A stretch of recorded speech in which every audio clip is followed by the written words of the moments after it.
ছোটবেলায় মা যখন মামার বাড়ি যাবে বলতো ভার্সেস বড়বেলায় মা যখন মামার বাড়ি যাবে বলে। ছোটবেলা, এই মা না আজকেই মামার বাড়ি যাবো, তাড়াতাড়ি রেডি হ। আমরা মামার বাড়ি যাব? যাবো তো, একটু পরেই বেরোবো। আমার তো খুব মজা হচ্ছে, কতদিন পর আমি মামার বাড়ি যাব।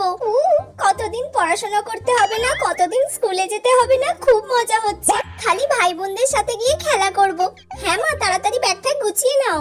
আমরা একবারে গিয়ে এক সপ্তাহ থাকবো। হ্যাঁ, অনেক খেলা করব, অনেকদিন পর মামার বাড়ি যাচ্ছি, খুব মজা হবে। বড়বেলা, মানা ঝটপট রেডি হয়ে নে, সবাই মিলে কালকে মামার বাড়ি যাবো আমরা। মামার বাড়ি গেলে তো রাহুলের সঙ্গে অনেকদিন দেখাই হয় না আমার। না মা, এখন মামার বাড়ি যাব না। সবাই যাবে, তুই একা একা বাড়িতে থাকবি নাকি? কিছু একটা বলে ম্যানেজ করি। আরে কাল আমার এক্সট্রা ক্লাস আছে আর পড়াও আছে, স্যার বলেছে কালকে সাজেশন দেবে, সবাইকে যেতে বলেছেন। এবার না গেলে তো আমি সাজেশনও পাবো না, আর কেউ সাজেশনও দেবে না আমাকে।